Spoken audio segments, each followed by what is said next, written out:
And it looks like we're live. Perfect. Make sure our video preview comes up, and then we'll also set up our chat.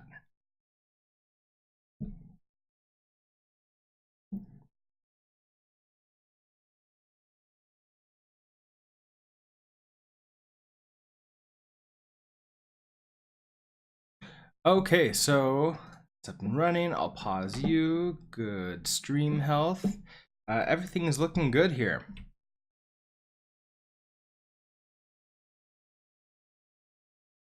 So last night was the Node.js meetup, and we had a speaker talk about gRPC, which is a communication. I don't know if I would call it like the full protocol. It's using HTTPS. Well, HTTP2 behind the scenes, and HTTP2 I believe is HTTPS only. Basically, it's just it's a possible alternative to REST for communication between backend services. So you have a server here, you have a server here, you want to send communications to them. Traditionally, we've just been doing RESTful APIs, and then using just standard HTTP1. This is basically not using. Well, it's different. It's a code generation tool. You configure you create a configuration file. It generates a bunch of code, and then you import those code, and you get all the functions for whatever language you want to use. They did not say that Rust was available for it, though. Lots of other languages were, though. So maybe Rust is available now, or maybe it's coming. Miguel, good morning. We were sort of going over that. It was good. I don't know if gRPC is available for Rust at this time. And so if it isn't, then it's like standard HTTP is probably going to be the way to send messages back and forth. I mean, besides that, normal RPC is always available because that's been available for a very long time.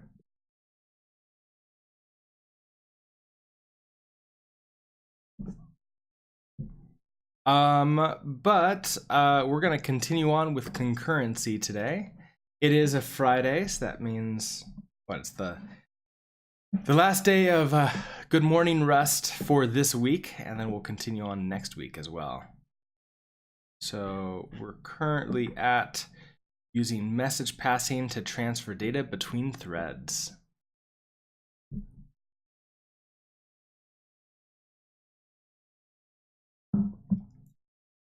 RPC traditionally has been used for this too, for like a message passing thing too.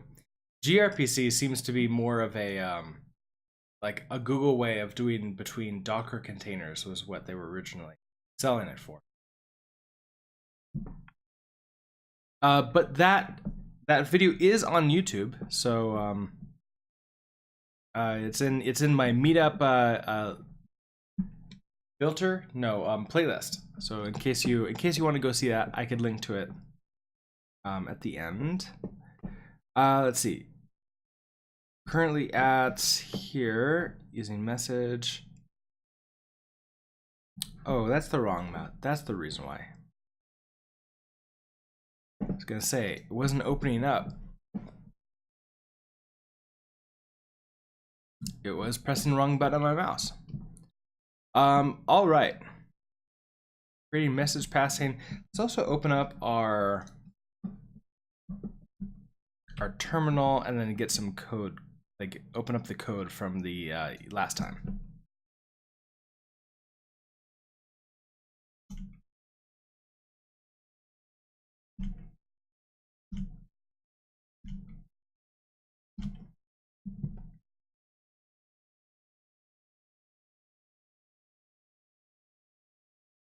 Okay, so if we remember what we were doing last time, we had created a vector and just like counted through. We were able to pass this vector in, so we can print it out inside of this thread callback, which is then used right here. And we had to use the move keyword for that. And we're doing this thread sleep from Millie is 1, so that to sort of like give it a chance to say, oh, this thread is sleeping, let me go try this other thread over here.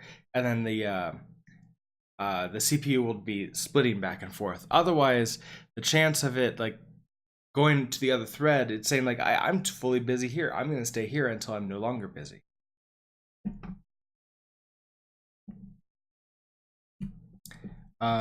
So using message passing to transfer data between threads. One increasingly popular approach to ensuring safe concurrency is message passing, where threads or actors communicate by sending each other messages containing data. Here's the idea in a slogan from the Go language documentation. Do not communicate by sharing memory. Instead, share memory by communicating. One major Rust tool Rust has for accomplishing message sending concurrency is the channel, a programming concept that Rust Standard Library provides an implementation of. You can imagine a channel in programming as being like a channel of water, such as a stream or a river. If you put something like a rubber duck or boat into a stream, it will travel downstream to the end of the waterway. A channel in programming has two halves, a transmitter and a receiver. The transmitter half is the upstream location where you put the rubber ducks into the river, and the receiver half is where the rubber duck ends up downstream. One part of your code calls methods on the transmitter with the data you want to send, and another part checks the receiving end for arriving messages. A channel is said to be closed if either the transmitter or receiver half is dropped. Here, we'll work up to a program that has one thread to generate values and send them down a channel, and another thread that will receive the values and print them out. We'll be sending simple values between threads using a channel to illustrate the feature. Once you're familiar with the technique, you could use channels to implement a chat system or a system where many threads perform parts of a calculation and sends the parts to one thread that aggregates the results. First, in listing 16.6, we'll create a channel but not do anything with it. Note that this won't compile yet because Rust can't tell what type of values we want to send over the channel. Okay, so I think with this one, we're not going to be working in this file. Instead, what we're probably going to do is create a new project here. So cargo, new channels.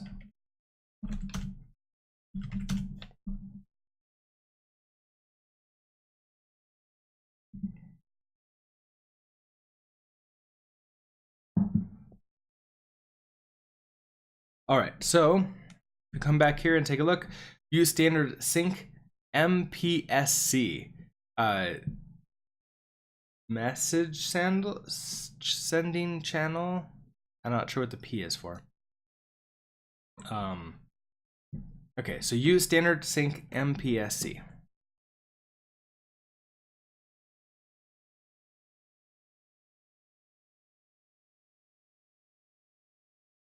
Sync MPSC.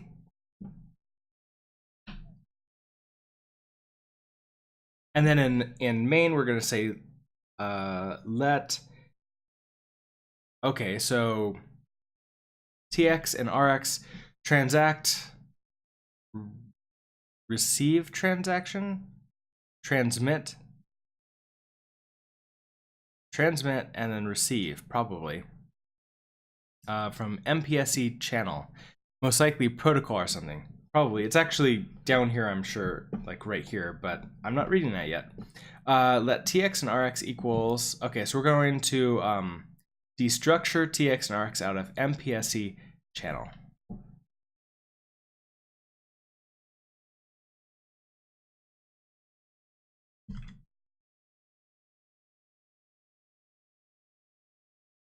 All right, just like that. We create a new channel using the MPSC channel function. MPSC stands for multiple producer, single consumer. In short, the way Rust's standard library implements channels means a channel can have multiple sending ends that produce values, but only one receiving end that consumes those values. Imagine multiple streams flowing together into one big river.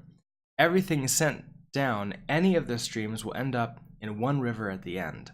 We'll start with a single producer for now, but we'll add multiple producers when we get this example working. Well, no one was close in that one. Yeah. The MPSC channel function returns a tuple, the first element of which is the sending end, and the second element is the receiving end. So I got that one correct at least. The abbreviations TX and RX are traditionally used in many fields for transmitter and receiver, respectively. So we name our variables as such to indicate each end. I don't get the X in that. Like transmitter, I get the T, and receiver, I don't understand why there's an X there. We're using a let statement with a pattern that destructures the tuples. We'll discuss the use of patterns in let statements and destructuring in chapter 18. Using a let statement this way is a convenient approach to extract the pieces of the tuple returned by MPSC channel. Well, yeah, it's been like that since the beginning of time. I understand that. I just don't necessarily know why at the beginning of time they chose that. I know like they chose things like 2 or 3 letter words because that was cheaper memory-wise. And now they're standards. But also would like to know why they chose those, like TX. I don't know. I'm just curious. And an aside, not so long ago, a tweet was posted on a crate crossbeam that implements channels. Apparently, it was a lot more performant. And not so long ago. Interesting. Take a look. New version of Crossbeam channels published. This channel in Rust works almost identically to channels in Go.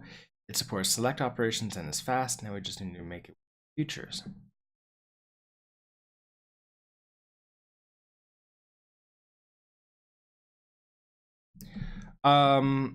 Yeah.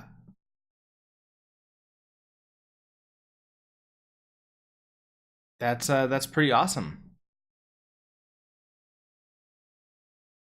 So we can maybe play around with that in like another project that we work on. After we learn in the benchmarks, you can see MPSC versus Crossbeam. Oh, does he have that?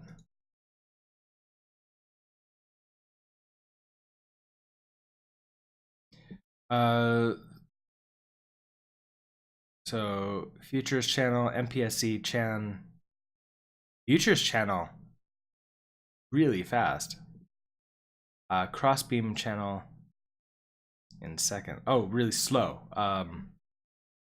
Yeah, that's pretty crazy.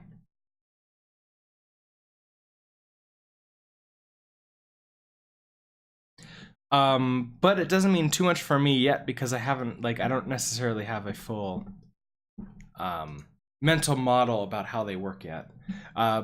After I play with MPSC for a little bit, maybe like when I do an actual project, we'll use one project with MPSC and one project with Crossbeam, and we'll see which one we like more. Yeah, exactly. Future 0.3 came out. Awesome.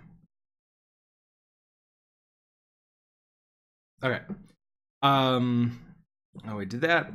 Let's move the transmitting end into a spawned thread and have it send one string so the spawned thread is communicating with the main thread, as shown in listing 16.7. This is like putting a rubber duck in the river upstream or sending a chat message from one thread to another.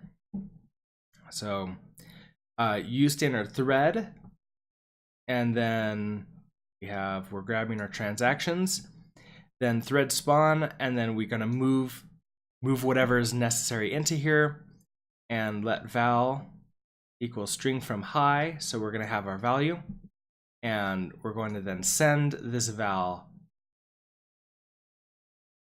Interesting. We're going to unwrap it here. This is a full string, so send must return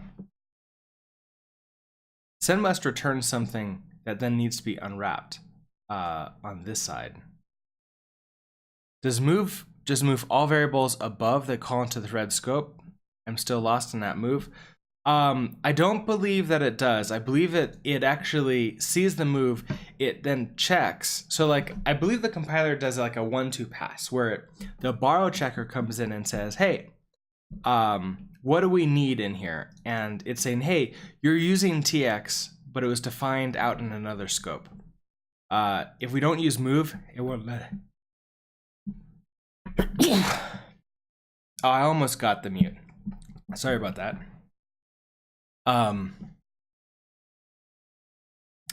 Where was I? That sneeze like took me out. Okay, so we have the transaction here, and we've defined it up here. It won't let us borrow the transaction to use inside of this callback function or the closure, so we have to move it inside, which is with this move keyword here.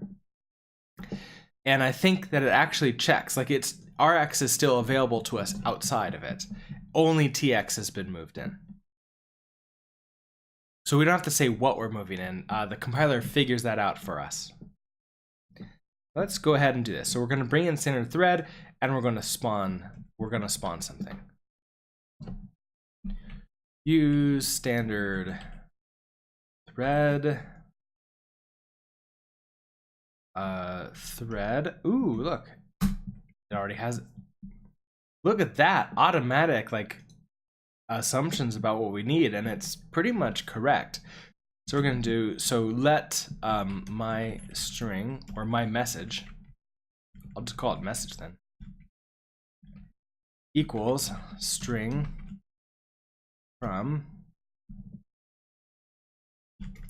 and in here we're just going to say hello from the thread.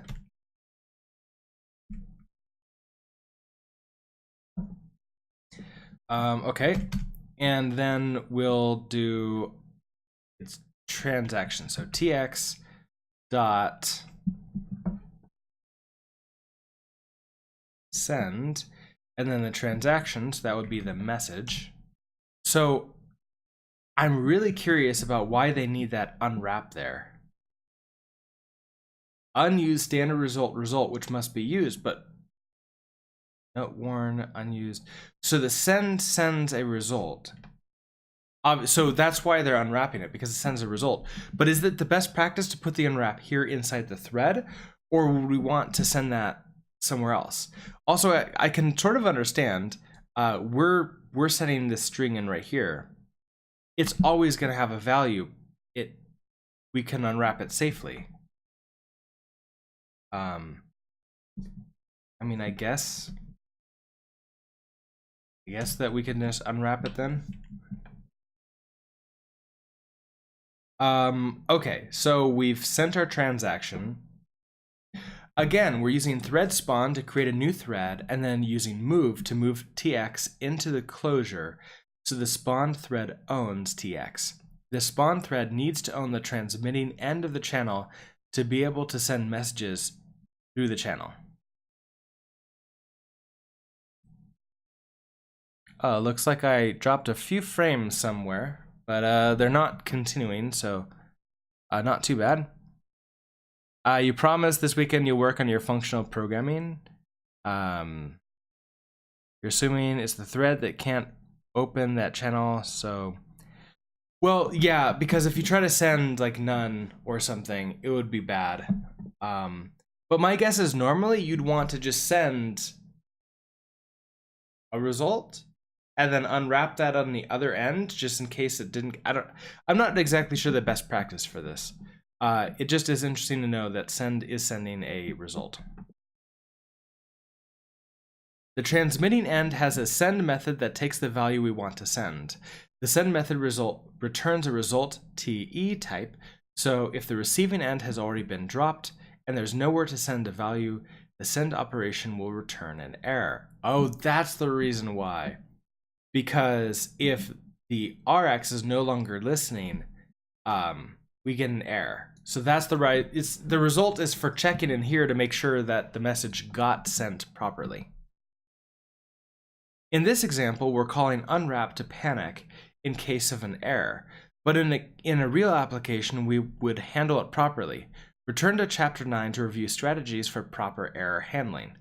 In listing 16.8, we'll get the value from the receiving end of the channel in a main thread. This is like retrieving the rubber duck from the water at the end of the river, or like getting a chat message.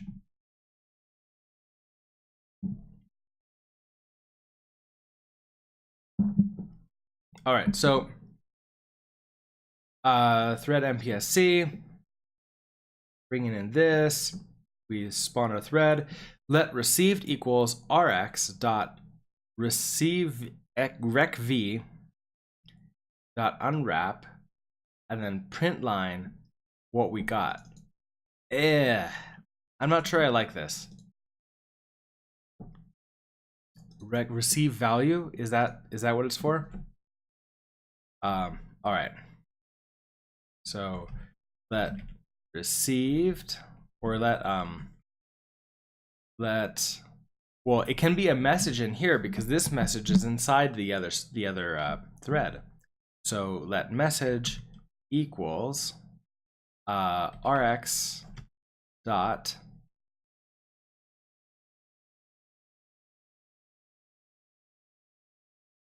bunch of interesting things. Oh, look at this, like recv timeout.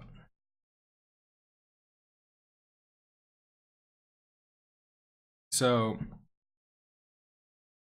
recv self, it takes in a reference to self. Oh no, this is how it's defined on the struct channel rx, I guess. So it takes a reference to self and returns a result t recv error. Okay.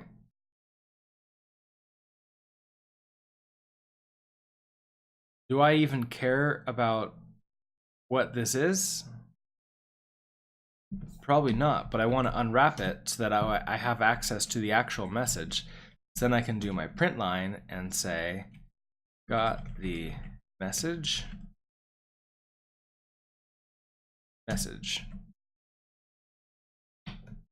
Let's go ahead and run this and see what happens.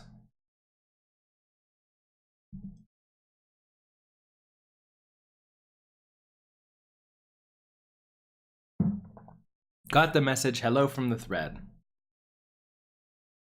I'm assuming it's the thread that can open the channel, so you'd want to panic that thread. Well, and then both sides can potentially panic. So if the thread is no longer sending, then, or sends an error, maybe, or basically, like, we have to check on both sides, probably. The receiving end of a channel has two useful methods, recv and try recv. I mean, it looked like it had more than just those two methods. We're using recv, short for receive, which would block the main thread's execution and wait until a value is sent down the channel. Once a value is sent, recv will return it in a result te. When the sending end of the channel closes, recv will return an error to signal that no more values will be coming. Okay, so when the sending end of the channel closes, recv will return an error to signal that no more values will be coming. Does that mean oh, you're gonna check to see the move keyword with closures? Yeah, if you do that, let us know what you find. I'd be interested to see your interpretation of it. Okay, so if, let's say we have a for loop here. For I in 0.10. Let's just do 5.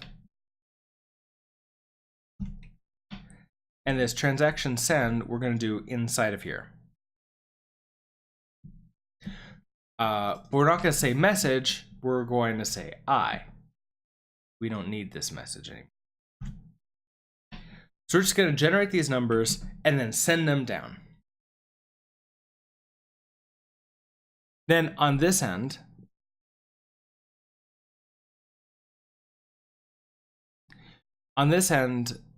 we also need to, well, I believe that this is just going to print out 0, the first one, because we're only receiving one of the messages.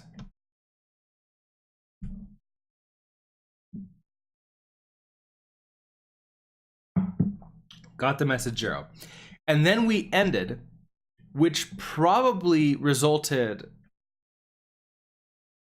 interesting, we didn't result in a panic because the program ended before this could potentially panic. I was sort of expecting that to happen because it's saying, hey, no, there's not going to be anybody receiving at this point in time. Or maybe it doesn't, I'm not sure. But let's now put this in a loop. So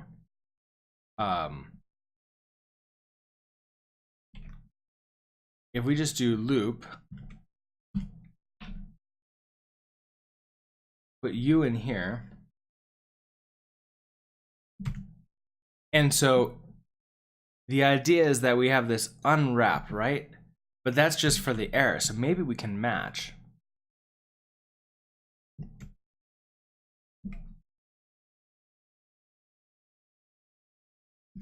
We'll match rec v.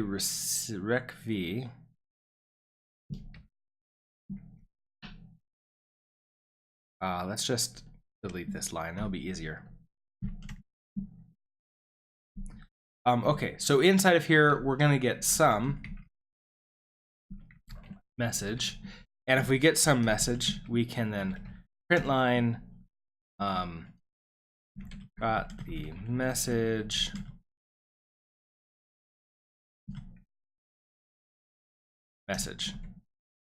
But otherwise, we're going to get an error.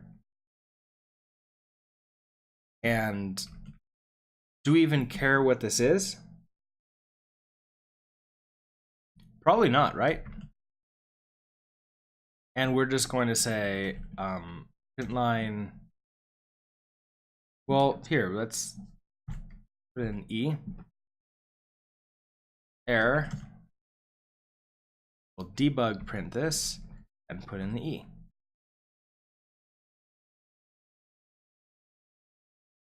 Match that. Oh, and we don't actually want to, probably want to multi-line this. So that we can just do a break.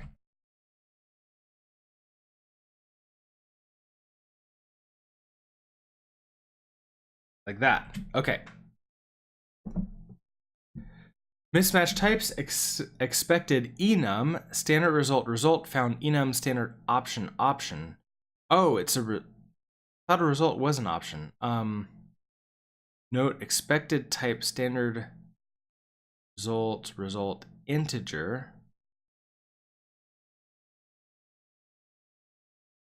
Standard rec v error. So is this result instead of sum?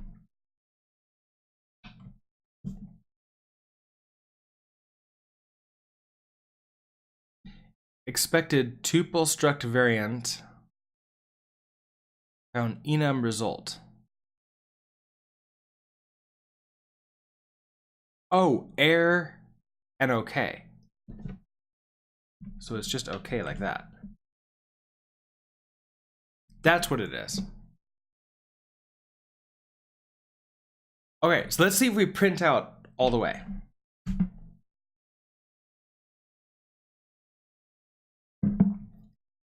Okay, so 0, 1, 2, 3, 4. Then we got this rec v error, which isn't like too terribly helpful, but we got this error letting us know that there's not going to be anything else from this thread ever.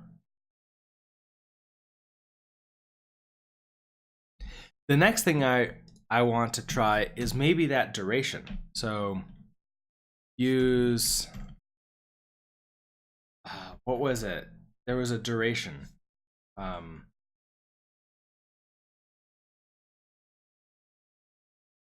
I don't remember.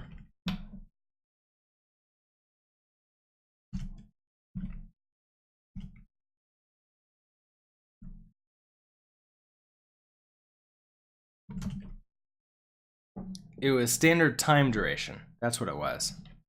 Yeah, Stacking, I just noticed that you wrote that in there. So use standard time duration.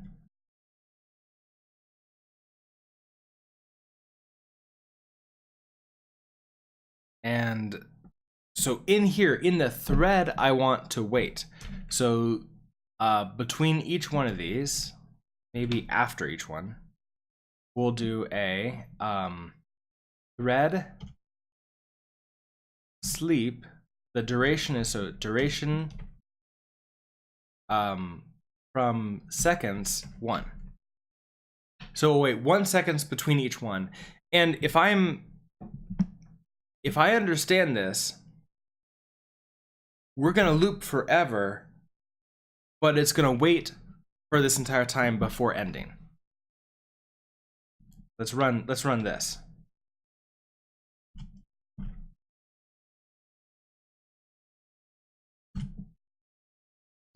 So cargo run.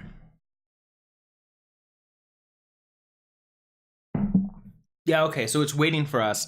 It's doing 1 second in between them. We get the error and then continue on the loop. So it's a way for us to like launch a process to go do a bunch of stuff. Well, yeah, it just took all my CPU time. Did I crash the stream? Oh, wow. Drop frame 624. That doesn't make any sense, though. So it doesn't make any sense because my streaming computer is a completely different computer. Even if this was like waited and not setting out, shouldn't just send out the nothing? All right, I want to run this again and see and like watch the frame. So if you're correct, we're probably just gonna run into drop frames like right now. So in 3, 2, 1, go.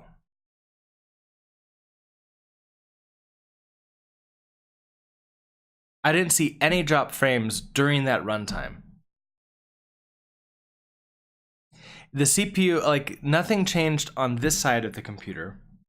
I wonder.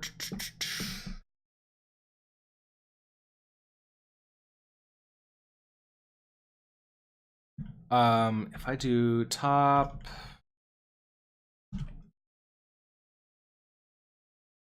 Yeah. It's the second computer. So I think it's just like lucky that it that we ended up lucky that we ended up using like getting drop frames. Oh look, I'm getting drop. My internet is questionable right now. It's not even 8 o'clock. Come on, everybody. Let's not use internet that early. Yeah, I can see that. It's not working too well for me right now.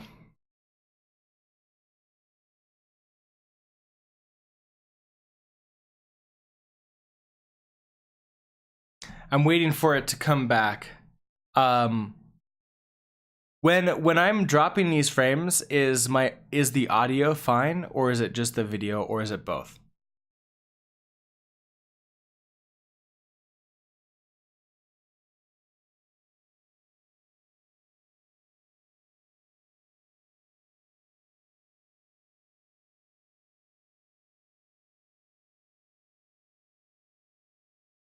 And it's officially gone? I think. Oh, the stream claims that it's still going.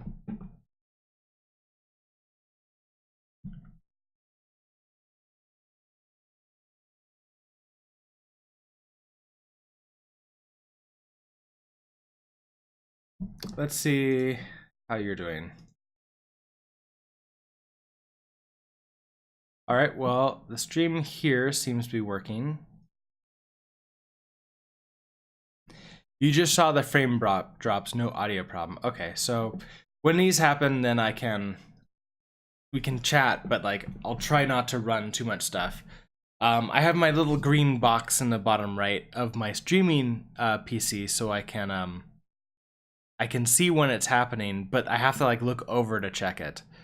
But that sucks. We may end up having to end a little bit early today. Oh yeah, it just dropped to orange, then back to green, then it was dark orange, then green.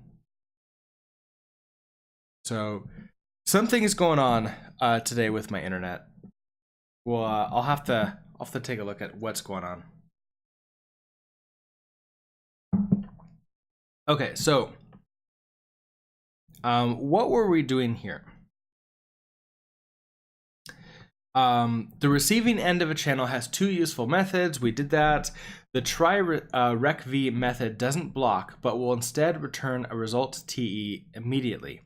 An OK value holding a message if one is available, and an error value if there aren't any messages this time. Using try recv is useful if this thread has other work to do while waiting for messages. We could write a loop that calls try recv every so often, handles a message if one is available, and otherwise does other work for that little while until checking again. We've used recv in this example for simplicity. We don't have any other work for the main thread to do other than wait for messages, so blocking the main thread is appropriate. I'm back. It looks like there was a worldwide Comcast outage. Oh, lovely. That's always nice to see when the ISP just goes down worldwide. I guess it's nice that it's not just me. We've used recv in this example for simplicity. Oh wait. When we run the code in listing 16.8, we'll see the value printed from the main thread. So we did that. Perfect.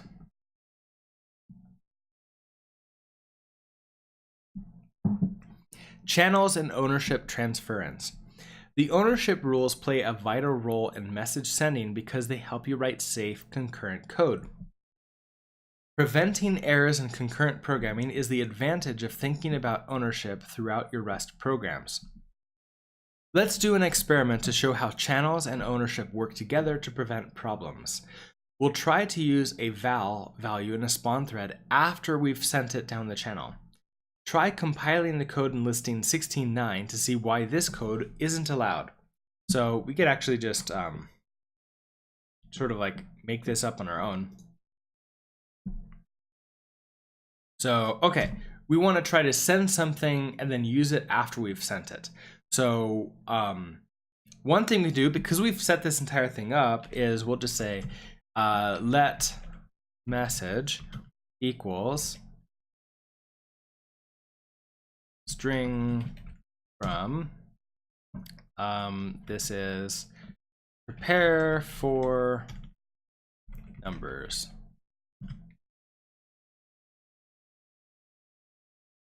Then we can just send it right now. So tx dot send message dot unwrap right here. Then we want to just maybe, can we send it again? Let's see if we try to send it again.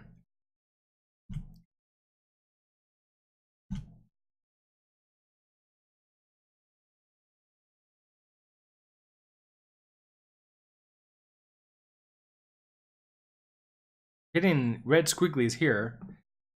This doesn't seem to care, so let's try it.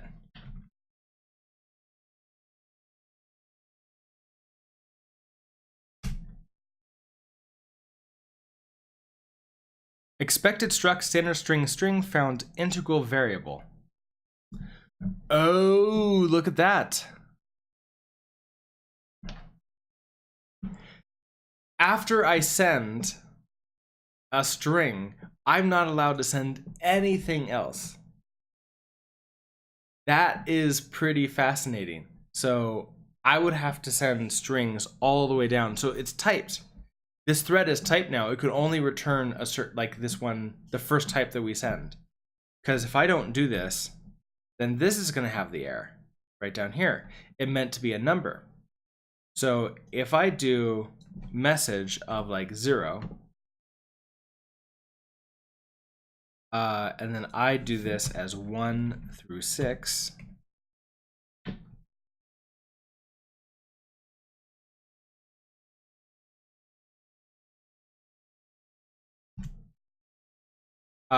then do we run into the same problem?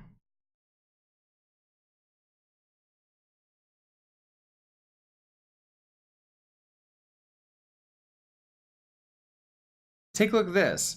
Got the message starting with 1. Oh wait, you know what? I didn't send it twice. That's the reason why. tx.send message.unwrap.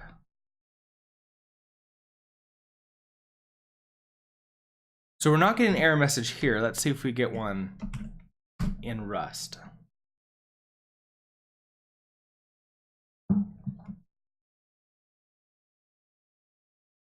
Okay, so that worked just fine. And if I, instead of sending another message, I just print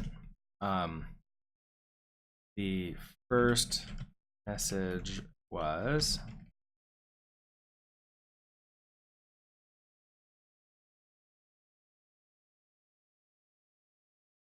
because my initial thought was that we moved message into send. Oh, you know what? It might be the problem because it's a 0 and not a string. You know what we can do? We could do string from and have just like beginning. Then in here we're gonna have to string from the I.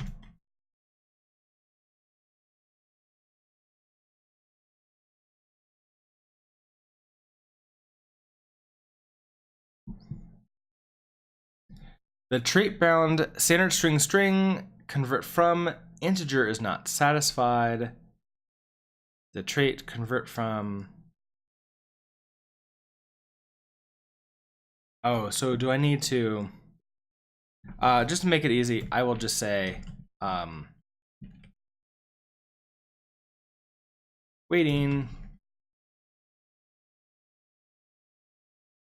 and just go through like that.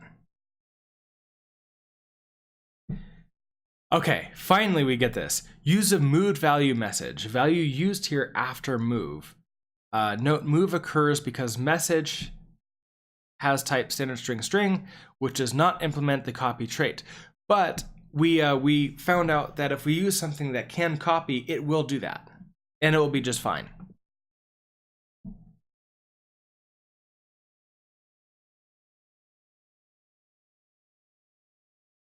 So it's the same thing. Now they're trying to print line the val. Here we try to print val after we've sent it down the channel via tx.send. Allowing this would be a bad idea. Once the value has been sent to another thread, that thread could modify or drop it before we try to use the value again. Potentially, the other thread's modifications could cause errors or unexpected results due to inconsistent or non-existent data. However, Rust gives us an error if we try to compile the code in listing 16.9. Our concurrency mistake has caused a compile time error. The send function takes ownership of its parameter, and when a value is moved, the receiver takes ownership of it. This stops us from accidentally using the value again after sending it. The ownership system checks that everything is okay. But we could either copy it, or can we use... So can we initially send this with a reference to it? Expected reference founded struct. So then it's a type system. So now we have to send all of these as references.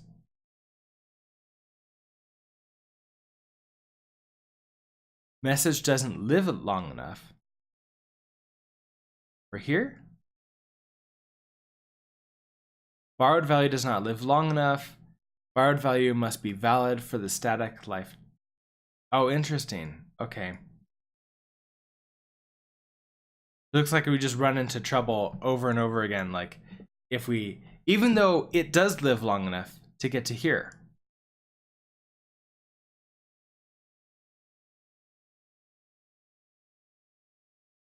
Message is created here. It's moved in here.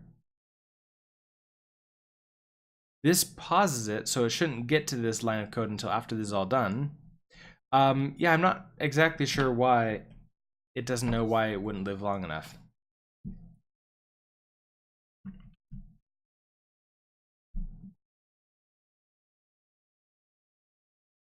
I use variable. Okay, message does not live long enough. Borrowed value lives only until here, line 16. Which is fine. Is it talking about this message? I'm okay with it living only into here. I want to use it here.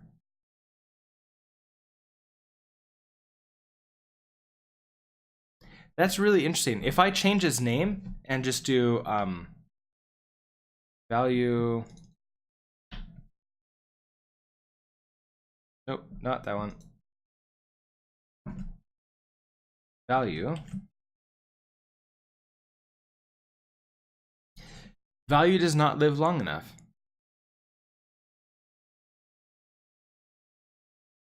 Interesting. I'm not exactly sure I care though, because I move it in here. It's perfectly fine with that. I'm okay with it going out of scope here. If I do value dot drop, will it let me do that?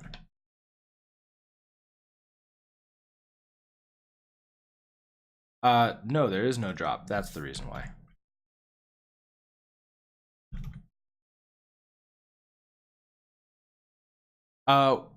Okay, make a value reference in here. Let's try it.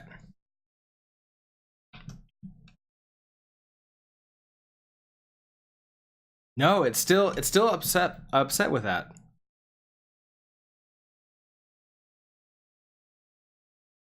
Borrowed value must be valid for the static lifetime. I mean, it just feels really interesting that it's not letting me, like, it doesn't, like, I'm okay with it going out of scope here and dying. It's not even used, like the same word isn't used anywhere else. It just is upset that I'm passing in. Oh, wait, I got it. I understand why. Okay. I wasn't thinking in terms of like the catching of the message. So I'm sending in a reference to the string in transaction.send. So it's a reference to the piece of memory. Down here in Rx receive, it's catching that. But this goes out of scope. And potentially it then removes this value before Rx receive can get it.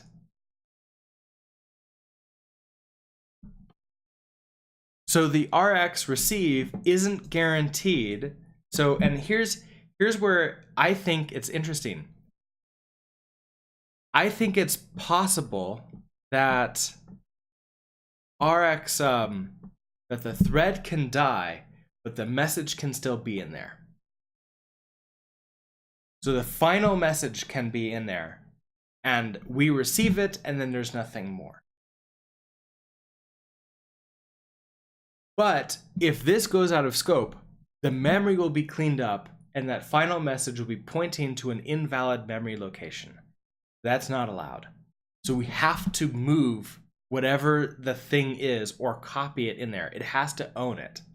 And if it can't, bad things will happen. So there is not going to be any references to here.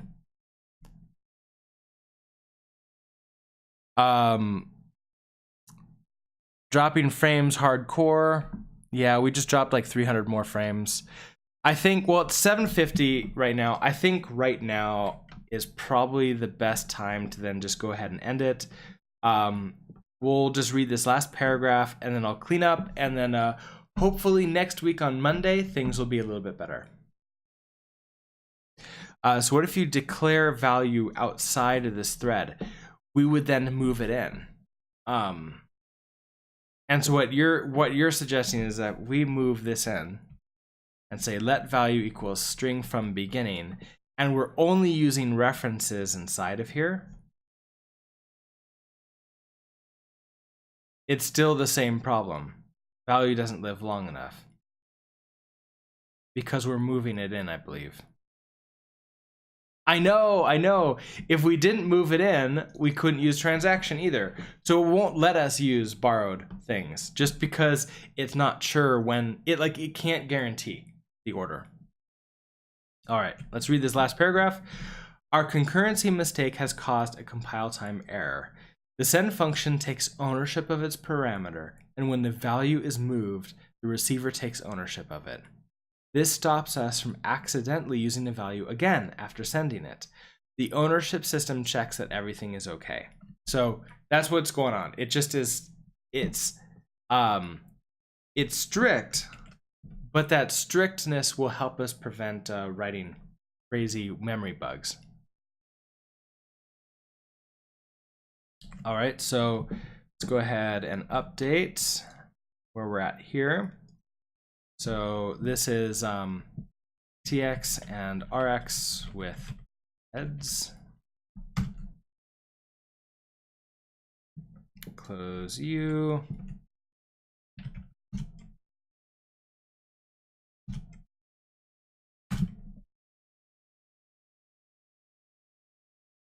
And we'll update where we're at with the README.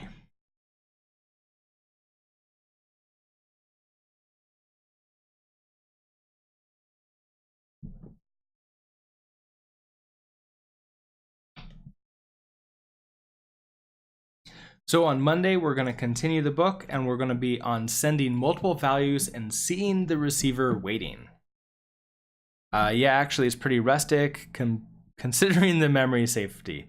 So yeah, I mean, like, it's things like that which are, you know, sort of a pain, but also really good, you know, in the end.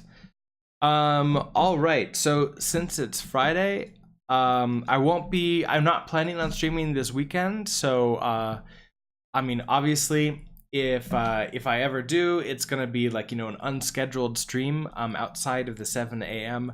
Mountain Time morning Rust learning streams. I am when I do those, I do tweet out to Twitter. So if you follow me there, you can get those messages. Or you could just follow me here on Twitch, and then you'll get the messages regardless of whether or not I forget to tweet out. After that, I am archiving these videos to YouTube, so you can go find all of them, including all the way from the very beginning when I first started the book, on the, the playlist Learning Rust. Was a bit choppier too. People need to wake up and a bit later. It's Friday. I know, it's Friday. You don't need to go do stuff. Like, let me wake up early and learn Rust. Internet's been a little bit crazy recently. Maybe it's like is Wimbledon still going on? I don't know. It's all of these sporting events over in Europe. Everybody wakes up here early to watch them. So either we get rid of the sports or we move them back over to the US. I mean, it can't be that I find a different time to stream. So no, hopefully everything will get better later. And then we won't have to change anything, and we'll just wait. All right, so I don't have anything else, so I hope that you all have a great rest of your day and a great weekend, and I'll see you all next week at 7 a.m. Mountain Time Monday for continuing with concurrency here. And with that, I'm shutting the stream down. Have a great rest of your day.